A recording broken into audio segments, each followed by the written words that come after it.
moss. More moss to the people, yeah, more moss. More moss to the people, yeah, more moss. More moss to the people. Hi, this is Asa Nilsson, and you're listening to More Moss to the People, where each week we're going to be talking about slowing down, even hurling ourselves off of the Ferris wheel of the production first mentality, and choosing to live a courageous life based on our own needs first, and daring to be different in a world where sameness is encouraged more highly than living a life of authenticity. Sit back, relax, and enjoy the show.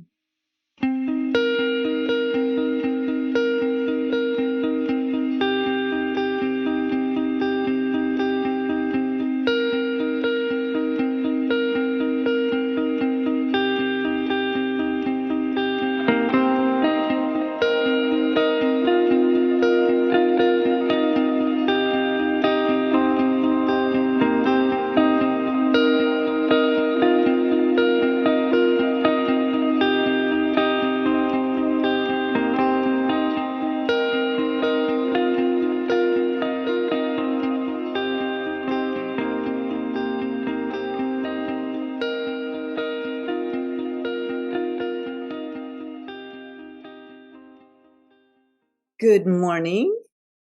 How are you doing today, Josephine? I'm good, thank you.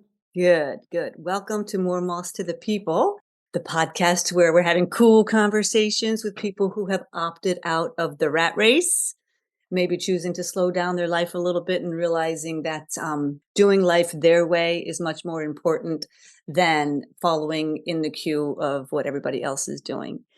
Now, I have known you for a while. Met you on LinkedIn. You sent me a connection a long time ago now, it feels, and I have always thought that you're very impressive. And the reason I feel you're impressive is not because you're a beautiful gal, but because you are very real. I love how you show up even on LinkedIn, which to me perfectly, and I personally think is very dry community, but you are giving it more life. And that is very it's alluring to me. And so that's how I got into your sphere to begin with. And you have a very interesting story, I think. And I would love for you first to introduce yourself. Tell us a little bit about who you are, not necessarily only about what you do, but who you are as a human being. Go ahead.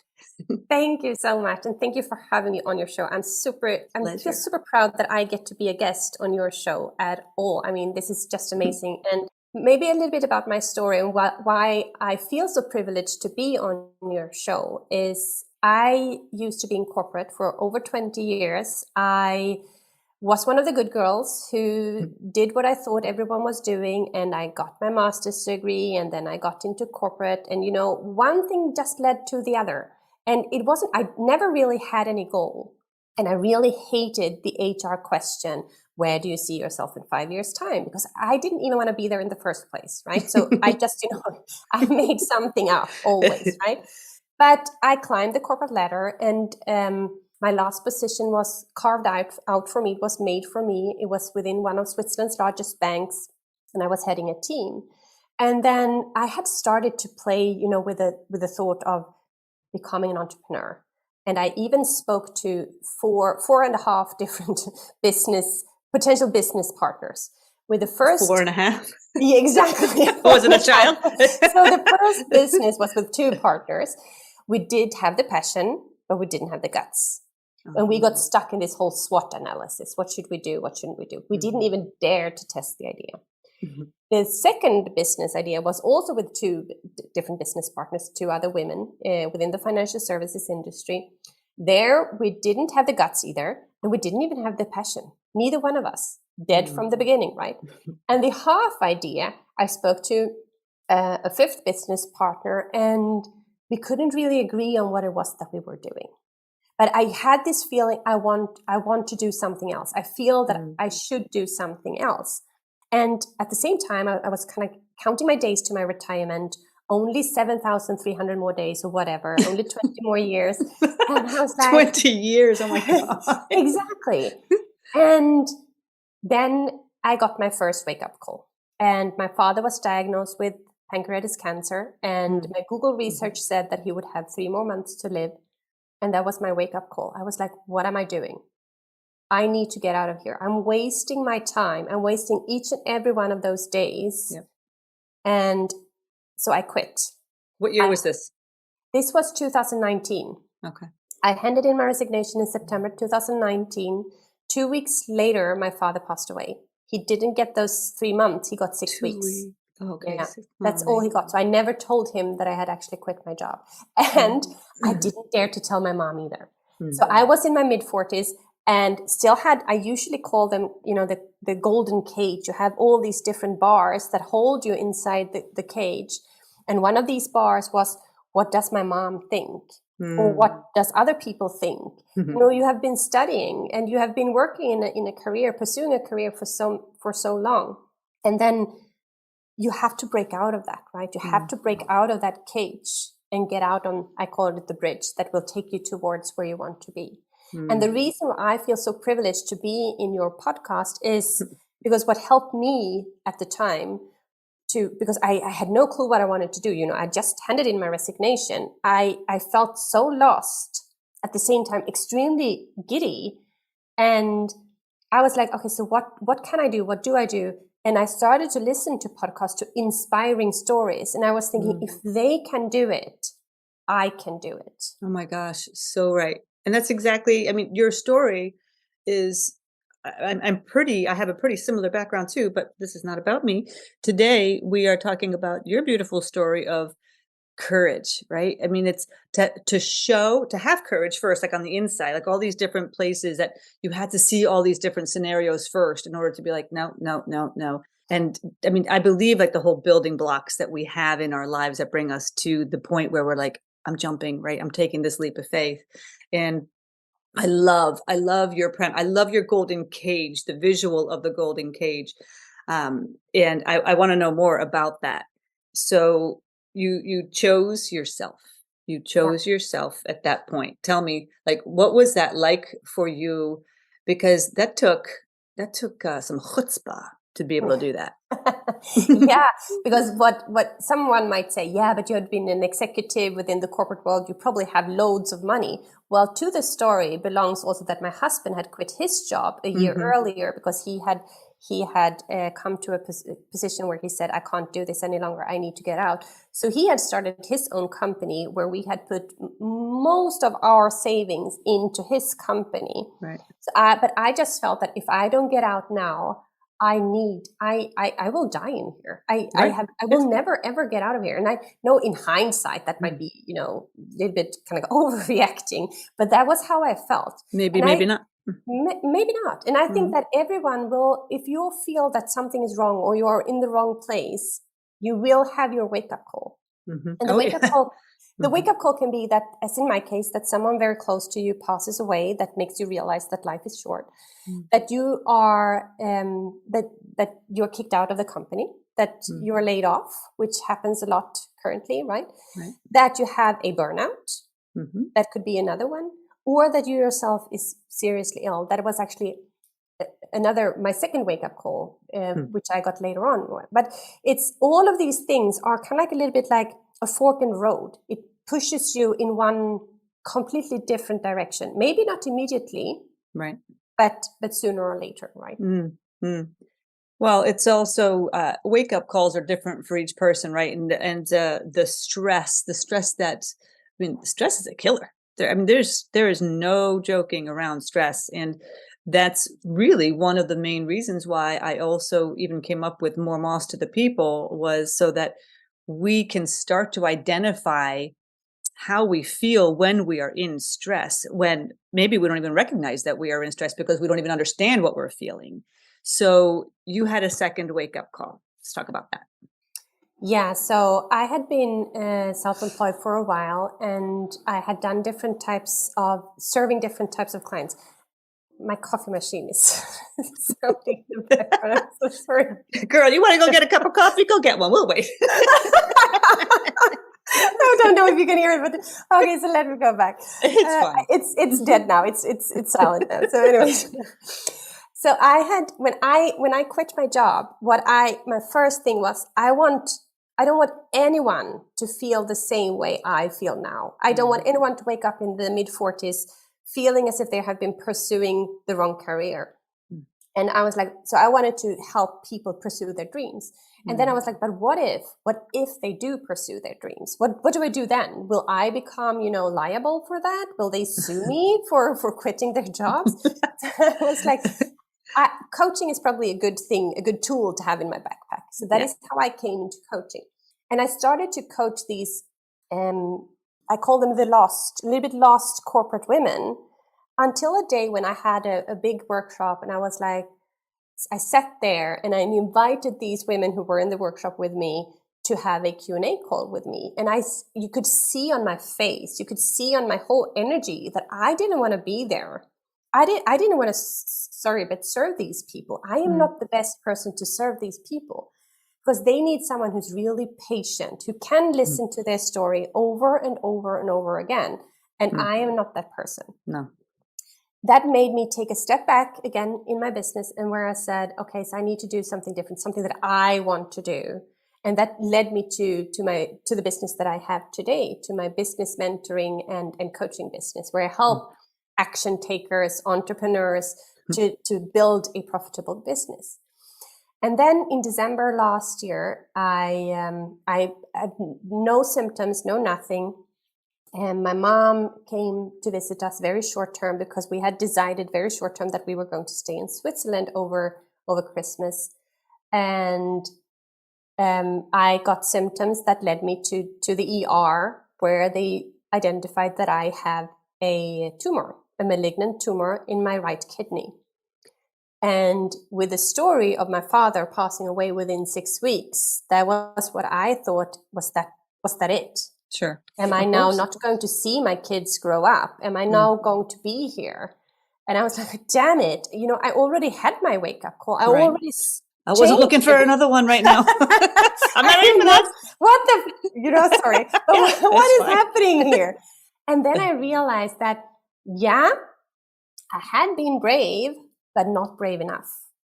I was still scared. I was still scared of, showing up on social media. You mentioned me being kind of out there on LinkedIn, being very authentic, and I've always been authentic, but to really show up, that was kind of like, that is what I need to do. I really need to show up. I just can't show up every, 2 weeks. So that was more what my second wake up call told me to, and also to not be afraid of anything that won't kill you. I mean, I don't climb the Mount Everest. I don't need to be afraid of falling off a cliff or something. Right. The thing I do is I help other business owners, right?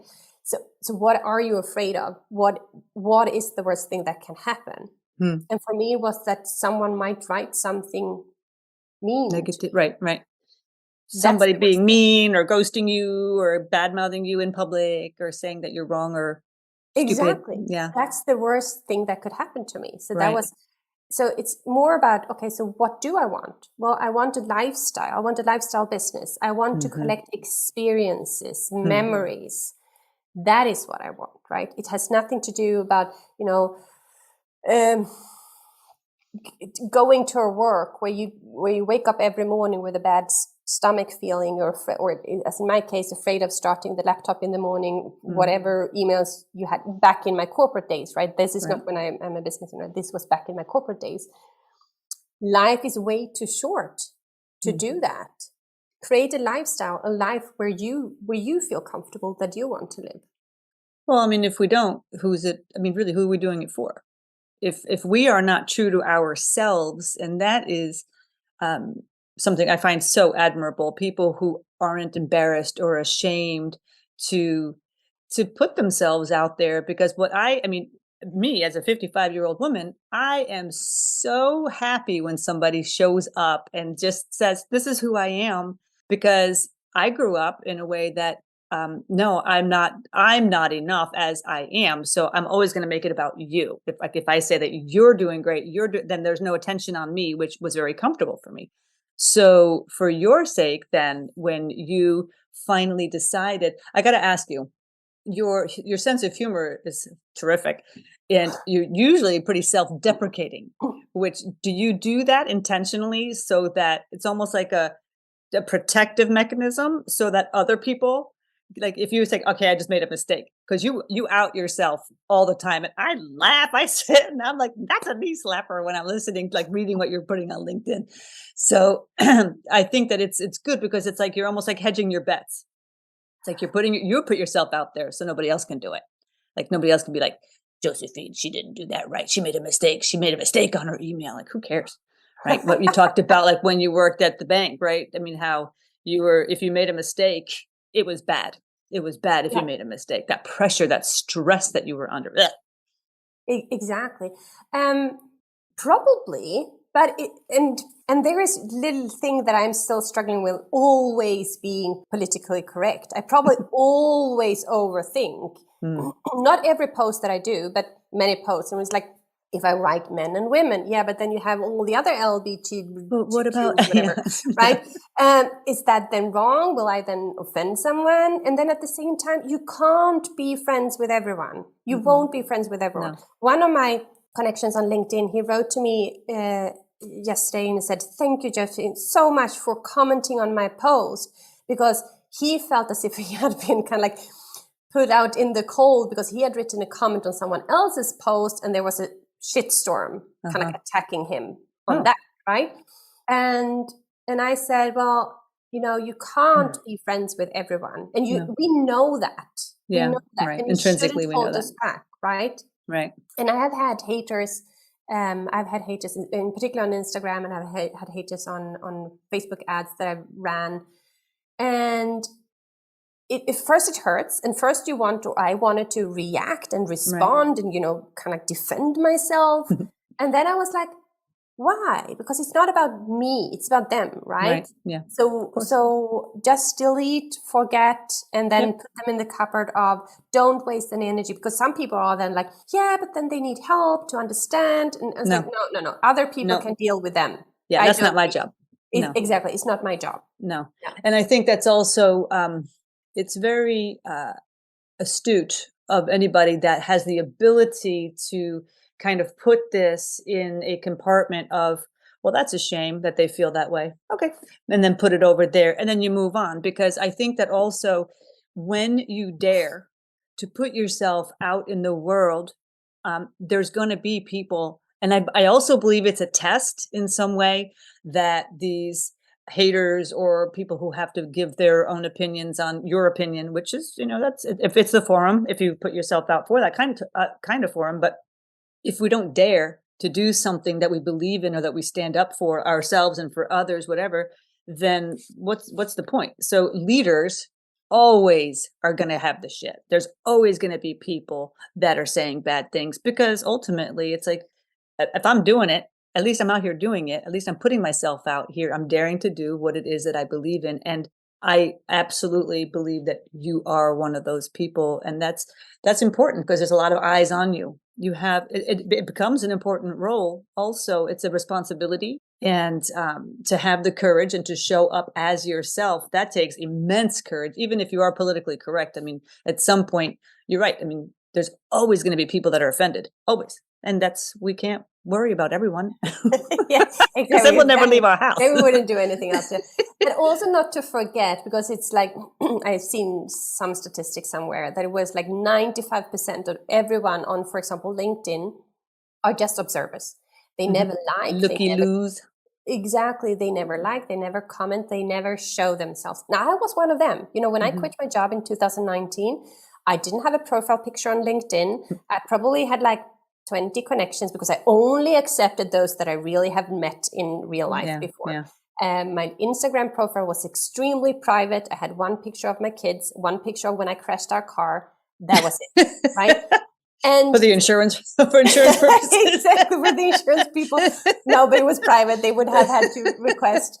And I think it's important to realize there that it's just social media. But social media is also real, right? So if someone would walk up to you on a cocktail party and say, "Hi, Åsa, my name is Josephine. It's so lovely to connect with you." You wouldn't just turn around and continue sipping your wine, would you? You would actually say, "Oh, hi, nice to meet you too." Yeah. Exactly. Of course. To use it as that platform. And if if you are afraid of kind of posting, or maybe the trolls will come and get me. When I did my first, I started with Instagram because it felt a little bit safer. And I posted at 4:00 in the afternoon. I can still remember that post. It was a quote. And I was super nervous about all these people that would come and, comment. And no one gave a shit, right?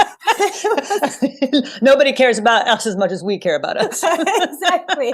So if you do your first post, maybe not choose 4:00 on a Friday evening, but do some other time where you have time to actually process these exciting feelings, and then give it time. It will become easier and easier. And yes, I think it's really important to say it's not only about, no one, independently of what they say, no one makes 6 or 7 or 8 figures overnight. No. Well, everyone has to start from scratch. Yeah. And also, when we're looking at those people that are already at that level, we forget how many years and how much work it took to get to that point. And that's also an interesting conversation, I think, because, people see what they want to see. But in closing, I'm going to just say something that I made a promise to you when we were talking about you being on this fantastic podcast. And I said to you, I have, this is what I can offer you. I have no idea what I'm doing. I have no viewers, and I can give you nothing in return. Are you sure you want to be a part of this? And you're like, yes. I'm like, yes, this is going to be great. No pressure here. I love it. This showing up without a mask on, being 100% true to ourselves, and getting out of queue and living our highest and best life for ourselves first. Because if we do not take care of ourselves and put our oxygen mask on first, we cannot help and guide and love those around us. I really see that you're doing this life really well, in my opinion. And that's also why I wanted to share you with whomever is so lucky to see this. But do you have any last minute things that you would like to say about your life or your business, or how we can support you the most right now? I probably do. But before we do that, I was actually declined to be on a podcast, and she requested guests. I pitched myself, and then she came back with I had to reply to more questions, which we did. So I took a lot of time to reply to these questions. And then she declined me with the words that, you are not an astronaut like the astronaut that I had a couple of weeks ago. She couldn't even remember his name. And you're also not a deep diver, as in there. She could remember the name of the deep diver. And I was like, not everyone is an astronaut or a deep diver. And I think it's like authentic stories. Yes. Are probably a little bit more that we can relate to. So I really think that this podcast that you are setting up now, and everyone starts from scratch. Sure. And I feel so privileged that I get to be one of your guests. And I know that this is going to be it's going to blow up, and it's going to be amazing. And I really look forward to follow your journey. We are connected. That's just the way it is, right? So we grow together, and we support each other. Absolutely. And that is what we're doing. And if anyone would like to connect with me, it's easiest to find me on LinkedIn under Josefine Wanner. I think that is the easiest part. And we're also going to post all of your social media handles and channels and all that stuff on the show notes, which I've never done that before either. So we should be seeing how that's going to work out. But we'll make sure that we get people to be in contact with you. But you are a coach. You offer courses. Is that right? Yeah, courses programs. And program. Yeah. Mm-hmm. Yeah. But they can go out to your website and go see what kinds of things that you have to offer. And I really appreciate, I will speak on my own behalf. I am thankful to know you, and I'm thankful for you sharing your story, and we can all get better by sharing our stories, I think. Absolutely. Yeah. Yeah. All right. Well, thank you so much. I'll see you on the flip side, and I appreciate your time today. Thank you, Åsa. Thank you. Thank you for listening to this week's episode of More Moths to the People. I am Åsa Nilsson. If you like this episode, I'd love to hear from you. Like, subscribe, follow the podcast, share it with a friend. I want to say thank you to Kamel Asli for his help with the production of this podcast. Without him, this would not even be in your ears today. I can assure you of that. And let me say a little something about my friend Gregory Paul Donaldson. may he rest in peace, who would always leave me with this quote. He would say, "In the meantime and between time, whatever you do it well, and then pass it on. Peace, and most importantly, joy." I want to leave you with that as well. I'll see you on the flip side, my friend. Take care.